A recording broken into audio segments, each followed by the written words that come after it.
Hello everyone, my name is Piyush और मैं आप लोगों के सामने फिर से लैप्लास ट्रांसफॉर्मेशन के सेकंड पार्ट को, जिसमें हम हाइपरबोलिक फंक्शन के बारे में बात करते थे कि कोई भी हाइपरबोलिक फंक्शन जो साइन हाइपरबोलिक या कॉस हाइपरबोलिक फंक्शन का लैप्लास ट्रांसफॉर्मेशन कैसे करते थे। इससे पहले वाले लेक्चर में हमने साइन हाइपरबोलिक फंक्शन का लैप्लास ट्रांसफॉर्मेशन कर लिया है।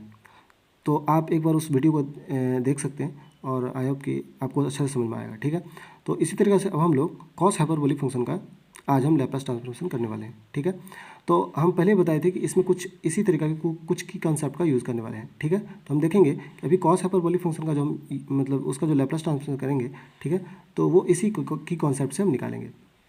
ठीक है, तो चलिए आगे बढ़ते हैं और सॉल्व करते हैं। तो आज हम लोग बात करने वाले हैं कॉस हाइपरबोलिक फंक्शन का लैप्लास ट्रांसफॉर्मेशन के बारे में। ठीक है, तो चलिए हमारे पास फंक्शन है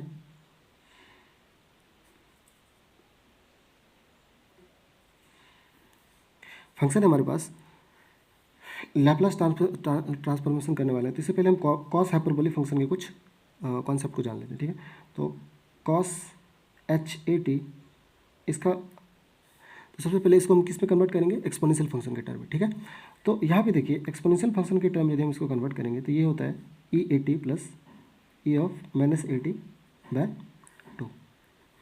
तो हम देखे थे कि जो हमारा Laplace transformation of exponential function है उसका वैल्यू क्या होता है। तो हम देखे थे कि इसका वैल्यू होता है बेसिकली 1/s-a। ये हम पहले सॉल्व कर चुके हैं। ठीक है, तो अभी हम लोग यही देखने वाले हैं। ठीक है, चलिए तो अब देखते हैं कि इसी में हम लैप्लास ट्रांसफॉर्मेशन लगा रहे हैं। तो यदि हम Laplace transformation of cos hyperbolic function cos HAT में इसका लैप्लास ट्रांसफॉर्मेशन करते हैं तो देखिए L ऑफ क्या हो जाएगा, E of AT plus E of -AT/2।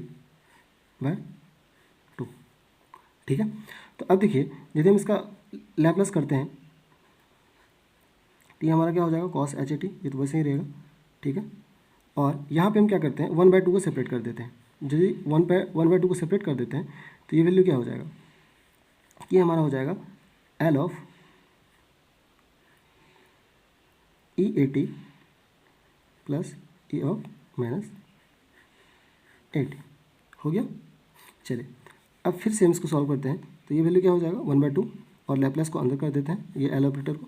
तो इंडिविजुअली इसको हम ऐसे लिख सकते हैं E of AT plus E of L of E of -AT। इसका मतलब क्या हुआ कि 1/2 यदि हम बात करते हैं तो इसका L ट्रांसफॉर्मेशन क्या होता है 1/s-a और इसका क्या हो जाएगा 1/s+a। इसे पहले सॉल्व किए थे। ठीक है, तो अब देखिए 1/2 इसका क्या हो जाएगा नीचे में s-a s+a, ये एलसीएम ले लेंगे और यहाँ पे हम इसको ले सकते हैं x+a प्लस s-a। ये कहानी दोनों एक कैंसिल हो जाएगा और ये 1/2 और ऊपर में क्या हो जाएगा 2s और नीचे में ये हो जाएगा s² -a²। यहाँ 2 कैंसिल,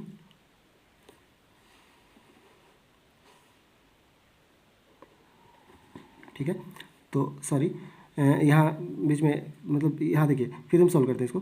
तो 1/2 क्या हो जाएगा s+a प्लस s-a जो भी है, तो इसको हम सॉल्व किए एंड फाइनली हमको आया 2s/² -a²। ठीक है, तो ये 1/2 ये 2 कैंसिल हो गया और s/² -a² आ गया। इसका मतलब लैप्लास ट्रांसफॉर्मेशन यदि हम देखें तो कॉस हाइपरबोलिक फंक्शन का जो लैप्लास ट्रांसफॉर्मेशन आया है ये आया है s/s² -a²। ठीक है, तो यहाँ देखिए इसको यहाँ अच्छे से लिख देते हैं। तो L ऑफ कॉस हाइपरबोलिक जो होता है वो होता है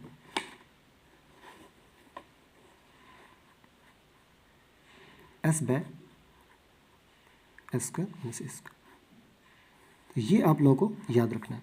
ठीक है, ये इंपॉर्टेंट रिजल्ट है और ये हम अप्लाई करेंगे। ठीक है, तो यहाँ तक आपको आई होप समझ में आ गया होगा कि कैसे साइन हाइपरबोलिक या कॉस हाइपरबोलिक फंक्शन का हमने मतलब लैप्लास ट्रांसफॉर्मेशन निकाला। ठीक है, तो ये सही तरीके से समझ में आ गया होगा किस तरीके से हम की फॉर्मूला का यूज़ करते हैं।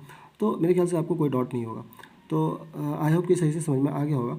और हम जैसे अब देखेंगे कि हर एक अब कुछ ऐसा फंक्शन है जैसे साइन थीटा, साइन 80 या सिंपल जो साइन फंक्शन होता है, कॉस फंक्शन होता है, इसका लैप्लास ट्रांसफॉर्म होता है। तो हम लोग हर एक का प्रूफ नहीं करेंगे। हम एक नेक्स्ट क्लास में क्या करेंगे, एक चार्ट देंगे, उस चार्ट को आपको मतलब उसमें बस जितना भी फंक्शन है उसको याद कर लेना है।